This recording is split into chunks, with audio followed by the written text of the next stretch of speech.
फातिमा, ये तो बड़ा मुश्किल काम है चिंची चलाना, और आप पिछले 7-8 साल से ये काम कर रही हैं। पापा फौत हो गए थे तो ताए चाचों ने घर से निकाल दिया था, ज़मीन वगैरह थी उस पर भी उन्होंने कब्जा कर लिया था। 2 बहनों की भी शादी की है, फैक्ट्री में जॉब करती रही हूँ, रोज़ की रोज़ मिल जाते हैं तो शाम को घर के राशन पानी ले जाती हूँ। खुद अपनी शादी का नहीं सोचा? 24 साल उम्र है। उर्दू पॉइंट की वीडियोस देखने के लिए हमारा चैनल सब्सक्राइब कीजिए और बेल के आइकन पर क्लिक कीजिए ताकि आप हमारी तमाम आने वाली वीडियो से बाखबर रह सकें। अस्सलाम वालेकुम नाज़रीन, आप देख रहे हैं उर्दू पॉइंट और मैं हूँ फ़ारूक वड़ाइच। ये ज़िंदगी बड़े इम्तहानात लेती है आपसे। आज मेरे साथ फूल नगर की रहायशी फातिमा मौजूद हैं। 24 साल फातिमा खानेवाल से ये 7 बहनें और बाकी जो अपनी फैमिली को लेके फूल नगर क्यों आई, और पिछले 7-8 साल से ये लड़कों का बेस धार के इसी रोड पे चिंची रक्षा क्यों चलाती है, इसकी ज़िंदगी की कहानी क्या है, मुश्किलात क्या हैं, और वो क्या चीज़ है जो आपको सड़क पर ले आती है और आपसे ये काम भी करवाती है। फातिमा, ये तो बड़ा मुश्किल काम है चिंची चलाना, और आप पिछले 7-8 साल से ये काम कर रही हैं। बस यही मजबूरी की वजह से सब कुछ काम कर रही थी ना। क्या मजबूरी? कितने अब 7 बहनें आपकी, तो अभी क्या ऐसा हालात हुए कि आप खानेवाल से इधर आ गए?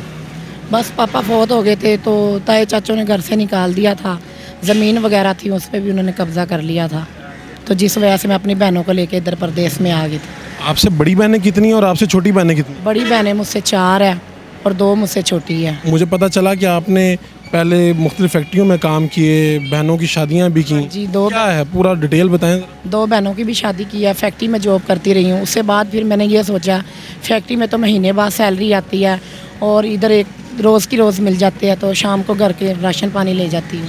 सुबह कितने बजे घर से निकलती हैं ये लेके, और कितने बजे वापस जाती हैं? सुबह नमाज़ पढ़ने से बाद फ़ौरन आ जाती हूँ, फिर शाम को 7-8 बजे घर चली जाती हूँ। यहाँ पर किसी को नहीं पता कि आप लड़की हैं, कि चंद एक लोगों को पता है? सब लोगों को पता है, लेकिन इधर के कुछ लोग हैं जो जिन्होंने मुझे रक्षा भी लेके दिया और मेरी हेल्प भी करते थे। ये तो बड़ा मुश्किल काम है, ये करना, सवारियाँ बिठाना, फिर लेके चलना, खुद इसको होल्ड करना बड़ा मुश्किल काम है। इस काम का ही क्यों सोचा आपने कि मैं चिंची चलाऊँगी, और 7-8 साल में कोई मुश्किल भी आई?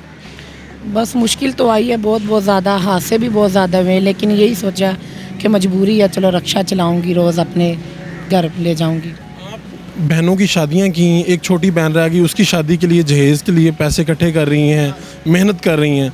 खुद अपनी शादी का नहीं सोचा? 24 साल उम्र है। अब छोटी बहन की करके ना फिर इंशाल्लाह करूँगी अपनी शादी हाँ जी, इंशाल्लाह फिर सेविंग्स हैं कि बनाएंगी, अभी जमा करेंगी, बचत वगैरह कर रही हैं? अभी छोटी बहना की करके फिर बचत वगैरह करके फिर इंशाल्लाह करूँगी अपनी भी। ज़िंदगी की सबसे बड़ी ख्वाहिश क्या है फातिमा की? ज़िंदगी की यही ख्वाहिश है, बस अपना घर बनाऊँ और अपनी बहनों को घर में करूँ और अपनी माँ को संभालूँ। हमें तो पता चला कि ये जो आप चलाती हैं चिंची, ये भी किराए का? हाँ जी, ये भी किराए का, 500 रुपये रोज़ इसका देती हूँ मैं। कभी तो चलाते हुए जब मुश्किल होती होगी, गर्मी बहुत ज़्यादा होती होगी, तूफ़ान बहुत ज़्यादा होता होगा, तो सोचती होंगी कि यार मैं क्या काम कर रही हूँ और इतनी मुश्किल मेरी ज़िंदगी क्यों है? हाँ जी, सोचती हूँ, फिर पछताती भी बहुत ज़्यादा। बहनें हैं ना, इसलिए इज़्ज़त रखनी बड़ी औखी बात है ना। किस बात पे पछतावा और दुख किस बात पे होता है? दुख इसी बात पे होता है कि आज हमारे भी सर पे बाप होता है और भाई होता है, कोई संभालने वाला होता है, तो हमें इस चीज़ की टेंशन ना होती। छोटे थे तो पूरे ख़ानदान को ही उन्होंने निकाल दिया, चाचा और ताया ने? हाँ जी, उन्होंने बस उनके पास पैसा वगैरह, इसलिए उन्होंने हमें जलील किया, घर से निकाल दिया, उन्होंने कब्ज़ा वगैरह कर। उन्होंने कुछ ना कहा? उन्हें कोई उनके ख़िलाफ़ कुछ कोई कार्रवाई, कोई थाने, कोई सी अदालत में कहीं ना गए? नहीं, कुछ भी नहीं किया। बस पापा जब फौत हो गए थे उन्होंने मम्मा को घर से निकाला था, फिर हम भी घर से मम्मा के साथ इधर आ गए थे। तो आपका तो भाई भी फौत हो गए और बच्चों की कफ़ालत भी आप ही कर रही हैं उनके? हाँ जी, बच्चों की मैं ही कर रही हूँ, उनका फ़ीस वगैरह भी, खर्चा वगैरह भी, उनको पढ़ा भी रही हूँ। माहाना कितने पैसे बच जाते हैं? कितने? बस रोज़ के हिसाब से 300, 400, 500 तक बच जाता है। अपनी ज़िंदगी से खुश हैं? बस गुजारा ही हो रहा है जी। हाँ जी, पढ़ा कितना आपने, कितना क्लासें पढ़ी? 3-4 पढ़ी हुई है, ख्वाहिश बहुत थी बस घर के हालात देख के, इसलिए कुछ भी नहीं किया। अभी ये सबसे बड़ी ख्वाहिश यही है कि अपना घर बना लें? हाँ जी, इंशाल्लाह। तो आपके रिश्ते भी आते हैं? आए हैं, बस नहीं भी आए लोग फिर बातें भी करते हैं, ये रक्षा चलाती है ये और वो, फिर मजबूरियाँ भी है कुछ घर की। अगर पैसों का बंदोबस्त हो जाए, मदद कहीं से हो जाए, कुछ ऐसा हो जाए कि अपना घर बन जाए, अपनी चीज़ें बन जाए, तो रक्षा चलाना छोड़ देंगी? हाँ जी, इंशाल्लाह फिर रक्षा चलाना छोड़ दूँगी, अपना घर बना के बैठ जाऊँगी फिर छोटी बहना का करके।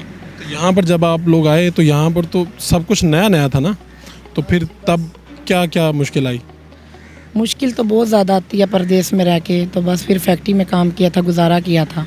उसके बाद जब सब जानने वाले हो गए फिर ये काम शुरू कर लिया था। फैक्ट्री में बॉस वगैरह की झिड़कें भी सुनी? गालियाँ भी, झिड़के भी, सब कुछ बर्दाश्त किया था। कभी दिल नहीं किया आगे से जवाब देने का? करता था लेकिन मजबूरी थी, अब क्या कर सकते हैं, अभी जॉब करनी है, अपने घर के लिए कमा के लेके जाना है। तो जब आप सवारियों को बैठाते हैं, कोई सवारी आगे से बुरा बोलती हो, तंग करती हो या ऊंची आवाज़ से बोलते हो तो क्या करते हैं? कुछ भी नहीं करते, बस उनसे किराया लेते हैं और चले जाते हैं। बदतमीज़ी भी करती है, अक्सर किराए के पीछे भी झगड़ा करती है। वैसे भी इधर के लोग वैसे ही है। भाई फेरू में, भाई फेरू का इलाका मेरी ज़िंदगी है जो मैंने इधर गुजार लिया अपने इतने साल। वरना तो बहुत मुश्किल है यहाँ रहना। मुश्किल है, परदेश में रह के बहुत ज़िंदगी गुजार लिया मैंने अपनी। वो कोई बात जो आप देखने वाले बहुत से लोग आपको देख रहे होंगे इस वक्त, उनसे कहना चाहती हैं?